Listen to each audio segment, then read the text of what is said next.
welcome Internet. I'm Derek Wells, and this video is TIG welding aluminum for beginners. So if you did watch previously in the last longer length video that I had uploaded, the 900th plus subscribers, thank you video.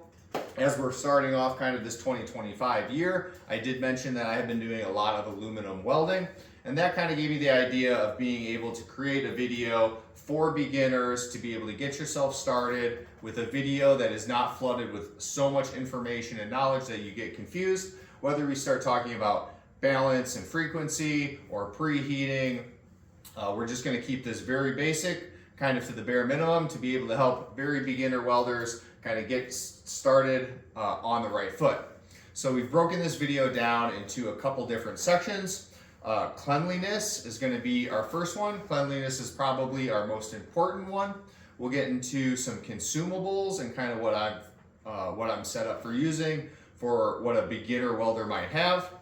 Then we will get into the welder settings. So we're welding today off of an HTP 221 invert TIG, and then we'll be finally getting to some actual welding and reviewing with some arc shots. We'll try and do that in this video as well, and then we'll kind of debrief everything as well. So if that interests you, if you're a beginner welder and you're just looking to kind of get started, maybe this helps out. I would love to be able to help any of the welding community, the beginners, and if we have some very experienced welders in here, feel free, leave it in the comments, give any knowledge or support that you have to our beginner fabricators and welders that might come along and find this video helpful. So thanks guys, let's get started. All right, so let's get into some cleaning and why we clean.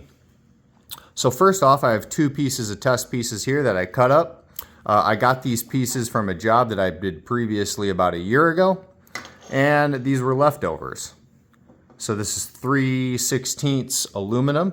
Like I said, they're leftovers from a previous job, and they've just been laying around the shop. So this makes a perfect time to just cut up a couple test pieces to be able to do this video.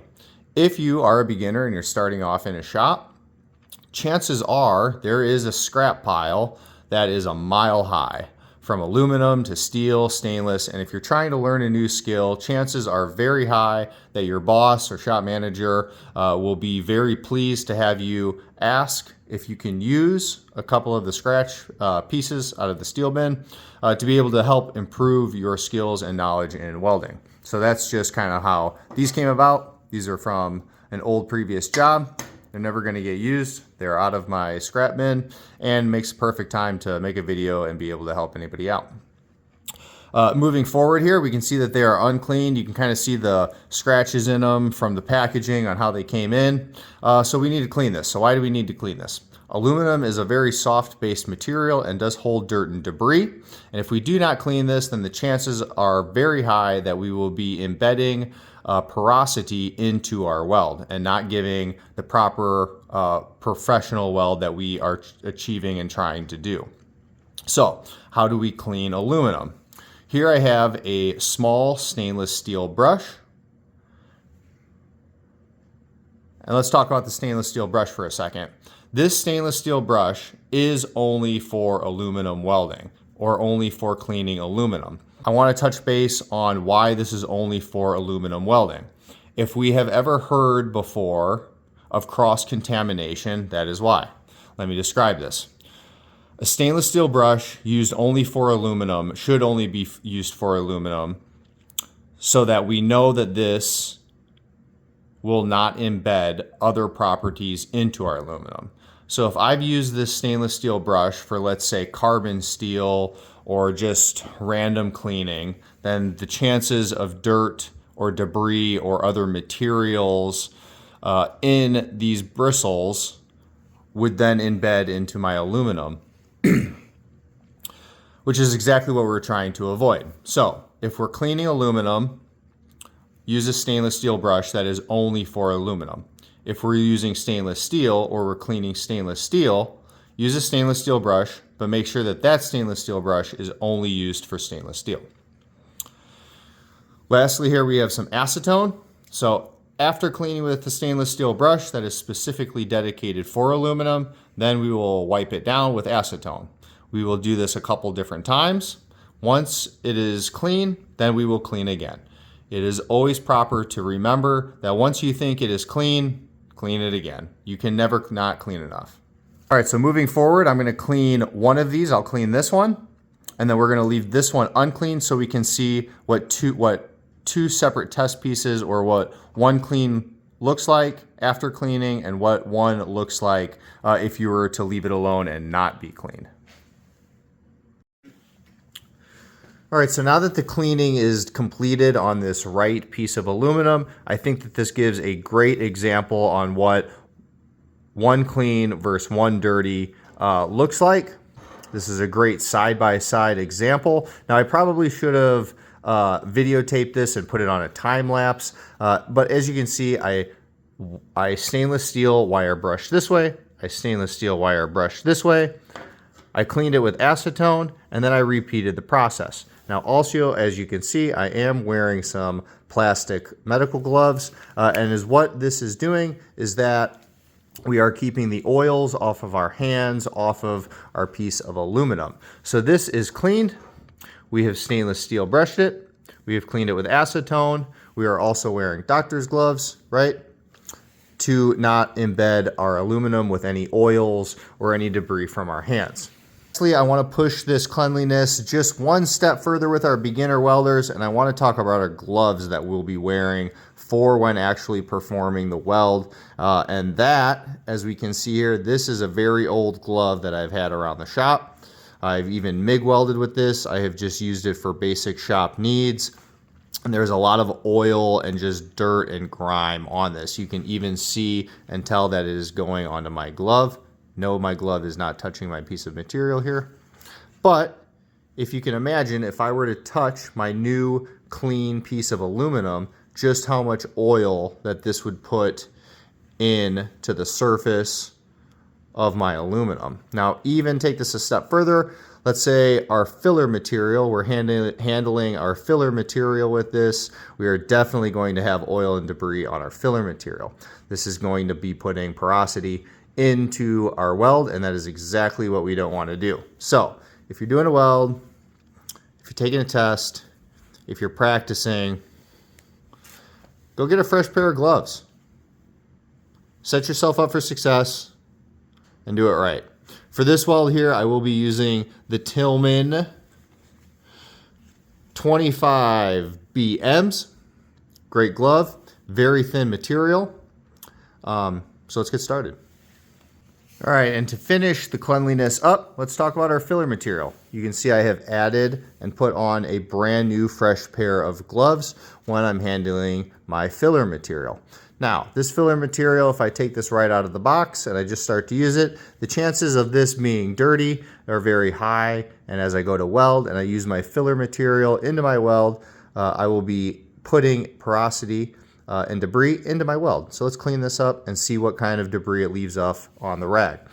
This is our rag. We have a brand new, fresh, clean shop towel, and we're going to be acetoning this and seeing if anything is left behind on the rag.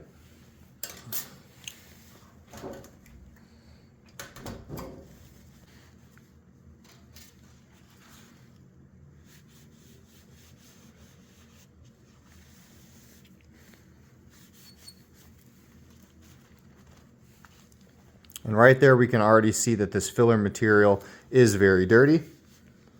We want to go over this a few times, making sure that we can get this nice and clean and all that debris off.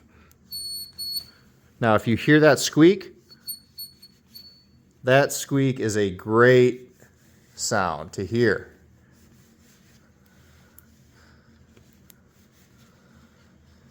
Look at all that. That is a dirty rod, but now it's clean. Clean towel. One last time to make sure that this is completely clean. And we're good with this. So we're going to set this down. Now that we have a filler material that has been properly cleaned, my hands are not touching it. Oil is not on the filler material. We have cleaned it with acetone to get all of this dirt and debris off of it. I'm going to put this down just on another couple pieces of shop towel to keep this off of the table, where if there's might be any dust or dirt that is on the table, it won't be touching it. So let's get into some welder settings.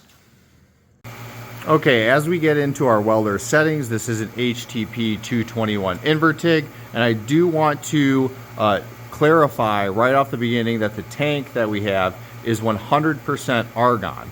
I am also running at 30 CFH, and that is important that we are using 100% argon. Now, let's get into our settings here.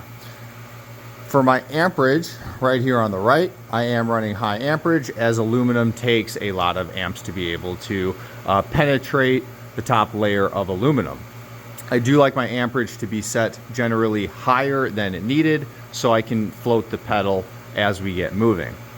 So let's get into our frequency and balance. I am going to set AC mode. As we are already on AC, I will go over to set AC, and this gives us our frequency. We can see I'm at 115 on the freak. Let's do that again. Right there, 115. Now let's go to our balance where we've seen that at 70. So this is my balance. Balance is 70, frequency at 115. Okay, so the only little bit of information that I do want to give on our frequency and our balance. Our frequency, we generally run 80 to 100 on our frequency. For me, I am set just a little on the higher side, as it gives me I am running a little bit higher on the frequency as it gives a little bit tighter of an arc, and I do like that or prefer that. For our balance, we are generally running at 70 to 80% balance to frequency. For me on the HTP 221 invert TIG, I do find it nice to be around 70 on balance and 115 on my frequency. My amperage is at 190. Remember, we are using 100% argon. And now let's get into some consumables.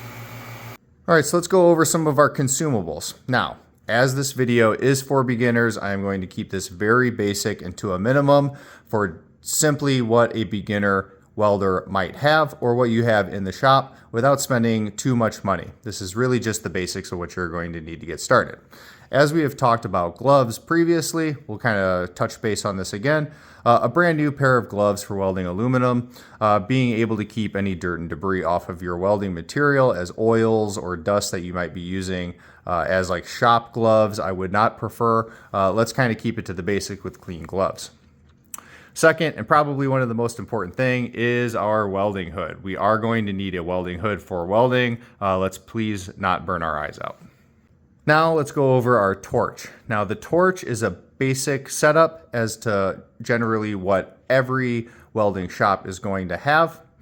First, I'm going to talk about the cup. The cup that we do see here is a number 7 cup. These are really basic Pyrex glass, all shapes and sizes, and this is generally what you're going to see in any fabrication shop. I would almost bet that everybody has this style cup.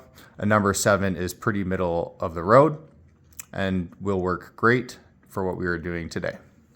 Let's talk about our tungsten. So this is 2% thoriated red tungsten. It is the same one that I have in here. Why am I using red tungsten? This is a power horse in any fabrication shop. I love red.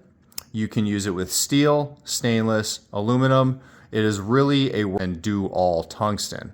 Now, generally all fabrication shops are going to have red. So if you are watching videos with maybe some more advanced welders and they're talking about different colors or different property tungstens, and you get a little bit confused, just know that red will work with aluminum. That is what we are going to use and weld with here today. Lastly, let's touch about our tip. I do have these tips. This one is a little bit better than this one, but they are to a point, a fine point. You might hear in some videos about balling your tungsten. Let's not worry about that for now. Just remember, a sharp tip to your tungsten is completely fine. So before we get into the welding, and I will do my best at getting an arc shot and kind of describe the weld that is being performed. But before we do an arc shot and we actually get to welding, I want to give an overview of exactly kind of how I'm going to be doing this, just in case the arc shot does not work. But like I said, I will do my best to be able to do an arc shot and actually be able to show the tungsten and the puddle and how I'm adding filler material. So for our tungsten stick out, as we do not want this protruding too far, kind of a good basis is no larger than the diameter of our cup. And if we have our tungsten kind of down or resting close to our practice piece, as we can see here, I do understand there's a shadow and this might be a little bit hard, but a good angle from tungsten to cup is giving a great, perfect triangle here. So, as we do this, I'm going to start the pedal. I'm not going to slam it. I will ease into it. I will let the frequency do the work, creating a puddle and really burning into our base material. Once we have established a good puddle and the flow is smooth, then we will start to move and add material. As the puddle moves further along, we will be dipping our filler material right into the base of the puddle. This will be adding our filler material as we will be moving forward. Now, I don't want to be making big, massive puddles. I do like a nice, tight stack. You might have heard the term stacking dimes. As we do this, stacking dimes, I do prefer tightly go off of the term stacking dimes. I do like nice, tight stacked dimes rather than big, massive kind of puddles. The structural aspect to tighter dimes would be greater or better than big, massive puddles. Of course, if there's anybody that wants to leave me a comment in the comment section or give a better description at this, we'll be moving forward into some arc shots. So let's get started.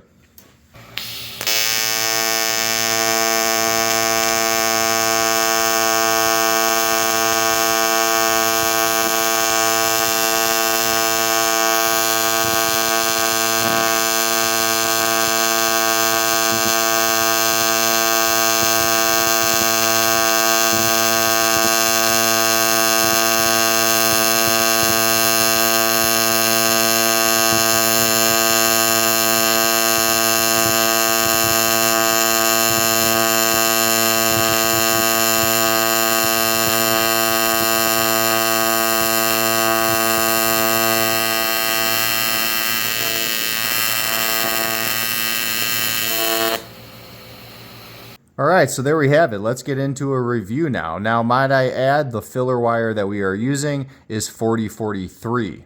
This is a very standard filler material for aluminum. So there we have it. One weld from start to finish to be able to review for you guys. Let's kind of go over this once again and kind of reiterate what we have already talked about. We have a 3/16 base material.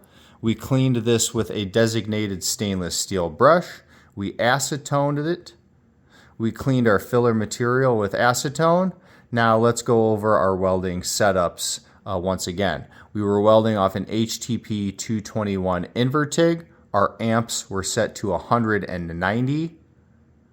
Our balance was 70 and our frequency was 115. We were welding off of 100% argon, roughly 30 CFH.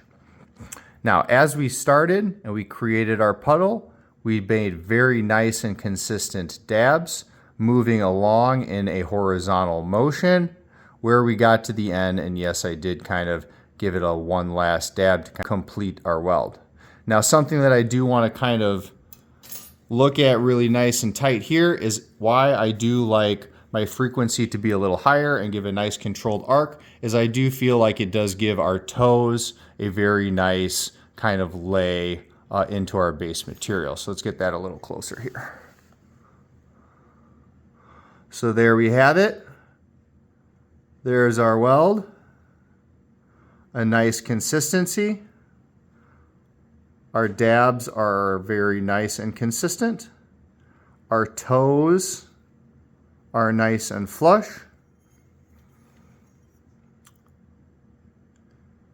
And that is really something to be proud of. and to get you beginner welders to start looking something like this right off the bat. As we can review this, our gas coverage was good. I'm happy with the number 7 cup. It's a general cup that you will find in most all fabrication shops. 4043 filler material is a basic kind of filler material, nothing special. Our settings, I believe, to be able to get a beginner are just perfect. To be able to get a beginner welder to not spend a lot of time. This is really just to be able to get a weld laid down and for something to be very proud of right off the bat.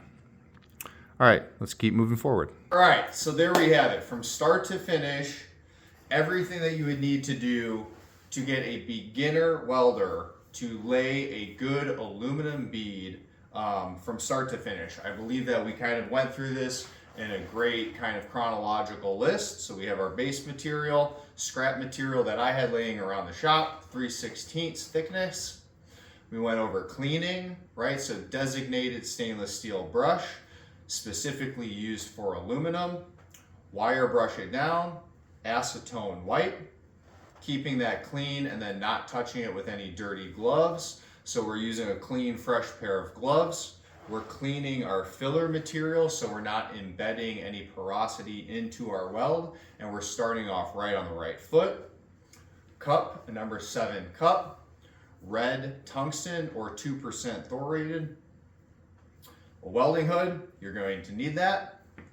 Our welder, an HTP 221 invert TIG, 190 amps, 70 on our balance, and 115 on our frequency. This setup is kind of my go-to if I need to adjust anything, if I have a specific customer that needs something. That's kind of my baseline where I can move and adjust from there. So if I was going to be doing a certified weld, of course there would be a lot more time involved. My settings might be different. This right here is just a good basic example of what a beginner welder, you maybe, would be able to take and utilize into your own welds or your own knowledge, or to be able to keep that kind of, if you're going into a new shop or you have something going on, you might be able to start with those kind of baselines. So once again, my settings on the machine were 190 amps, 70 balance, 115 on my frequency. That was the weld that we got and we performed. I will send a picture of it right at the end of this video. Of course, don't forget to like and subscribe. Love having you guys around. We'll keep making more content like this. If you are a much more advanced welder, especially in aluminum, absolutely love having you around. Feel free to leave it in the comments, leave some suggestions, maybe something that I can improve on or something that I did wrong. I love the criticism as well. Thanks guys. Give the channel a like and subscribe, of course. And let's grow this channel to over 1,000 this year and well over. I gotta get going. See you around. Peace.